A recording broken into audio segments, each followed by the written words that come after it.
Next topic है बेटा हमारा staffing as a part of human resource management या हम इसको कहते हैं HRM, staffing as a part of HRM। ठीक है, human resource management, human resource management या HRM अपने आप में एक बहुत वाइडर कॉन्सेप्ट है। This is a much wider concept than staffing. Staffing तो एक छोटा सा पार्ट है HRM का। ठीक है, आप जब अपनी ग्रेजुएशन करेंगे तो एक सब्जेक्ट है अपने आप में HRM। ठीक है, तो स्टाफिंग क्या है, एक छोटा सा पार्ट है ह्यूमन रिसोर्स मैनेजमेंट का। ह्यूमन रिसोर्स मैनेजमेंट का मतलब क्या है, managing people in the organisation. लोगों को मैनेज करना is not a very easy task. और वो एक सिर्फ इतना नहीं है कि हाँ भाई जो लोग हैं उनको काम करना, नहीं, बहुत वाइड वैरायटी ऑफ वर्क हमारा HR डिपार्टमेंट करता है।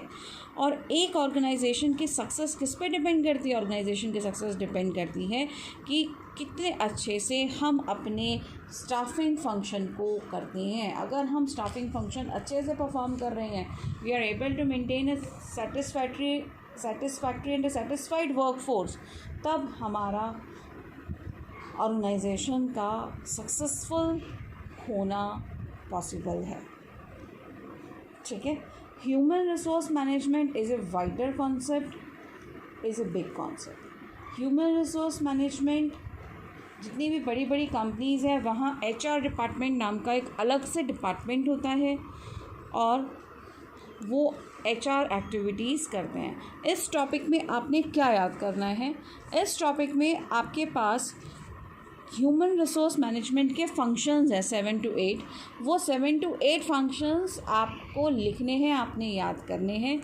इसमें बहुत सिंपल सा क्वेश्चन आएगा, बहुत सिंपल केस स्टडी आती है जो बच्चे आराम से पहचान लेंगे आप लोग कि डिस्कस द फंक्शंस विच, कोई भी नाम जो केस स्टडी में चल रहा होगा, which he will be performing as a part of HR manager.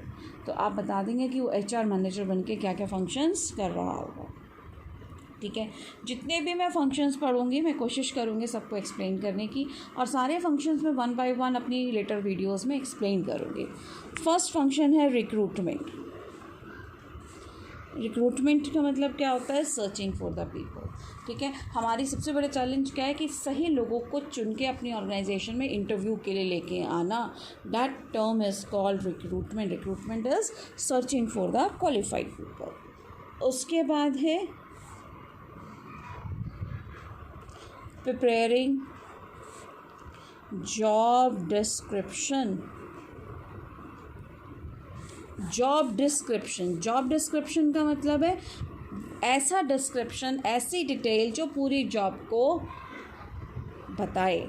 तो हम क्या करेंगे, हम जो भी हमें काम करवाना है वो सारी की सारी एक्टिविटीज़ हम लिखते रहते हैं HR वाले कि अच्छा अगर हमें एक CA चाहिए तो उसको वाउचर बनाने भी आने चाहिए, उसको चेक साइन करना, चेक भरवाना आना चाहिए, किस डेट में जाएगा, बैंक से लाइसनिंग करने आनी चाहिए, उसको बैंक गारंटी बनानी आनी चाहिए, उसको लेटर ऑफ क्रेडिट बनाना आना चाहिए, उसको रिटर्न्स फाइल करनी आनी चाहिए, उसको बैलेंस शीट फाइनल करने आनी चाहिए। जो जो आपने काम करवाना है आप वो सारी चीज़ें लिखते जाओगे। This is done after analysing very deeply about each element of A job. और उसके बाद हम क्या बनाते हैं, job description. Job description is a description which contains each and every detail about the job कि हम अपने कैंडिडेट से क्या क्या काम करवाएंगे। ठीक है, इसको हम शॉर्ट में JD भी बोलते हैं। JD is job description. Job description बनाना भी हमारा HR डिपार्टमेंट का काम है। उसके बाद आता है developing compensation and incentive plans. ठीक है, अब हमने क्या करना है, compensation and incentive plans. Compensation का मतलब सैलरी, कि अब हम क्या प्लान बनाएंगे, हमें अपने एम्प्लॉयज़ को किसको कितनी सैलरी देनी है। इंसेंटिव्स का मतलब क्या क्या बेनिफिट्स देने हैं, क्या क्या पर्क्स देने हैं उनको, ताकि वो अच्छे से अच्छा काम कर पाएँ, ताकि वो अच्छे काम करने को मोटिवेट हो पाएँ। तो HR डिपार्टमेंट का एक और काम क्या हो गया, कम सबकी सैलरी स्ट्रक्चर डिज़ाइन करना, किसको कितनी सैलरी देनी है, किस लेवल ऑफ मैनेजर को कितनी सैलरी देनी है, उनको क्या क्या बेनिफिट्स देने हैं, क्या क्या पर्क्स देने हैं. Then important thing is training and development of employees. फिर हम क्या करेंगे, अपने एम्प्लॉयज़ को ट्रेनिंग देंगे, डेवलपमेंट देंगे. ट्रेनिंग और डेवलपमेंट में क्या फ़र्क होता है मैं अभी आपको लेटर वीडियो में समझाऊंगी जब मैं आपके टॉपिक लूँगी. ठीक है, अभी के लिए ट्रेनिंग और डेवलपमेंट दोनों से हम क्या करते हैं, अपने एम्प्लॉयज़ के स्किल्स को एनहांस करते हैं, उनकी स्किल्स को इम्प्रूव करते हैं. ठीक है, ट्रेनिंग से भी स्किल्स इम्प्रूव होती हैं, डेवलपमेंट से भी स्किल्स इम्प्रूव होती हैं. तो हम क्या करते हैं, हम अपने एम्प्लॉयज़ की ट्रेनिंग प्रोवाइड करते हैं, डेवलपमेंट प्रोवाइड करते हैं. वो भी किसको कैसी ट्रेनिंग प्रोवाइड करनी है, कितने दिनों तक उसको ट्रेन करना है, वो सारा काम भी हमारे ह्यूमन रिसोर्स डिपार्टमेंट का है डिसाइड करने का. फिर आता है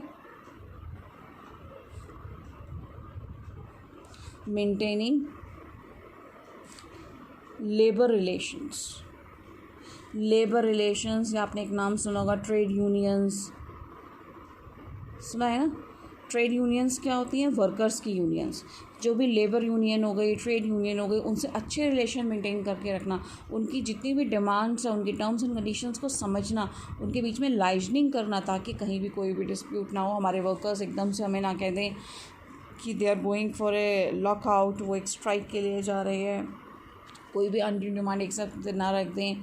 हम उनकी एक्सपेक्टेशंस को पूरा कर पाएँ, हम उनकी प्रॉब्लम्स को समझ पाएँ. इसके लिए जो ट्रेड यूनियंस है, लेबर यूनियंस है, हम उनसे भी अच्छे रिलेशंस मेंटेन करके रखेंगे.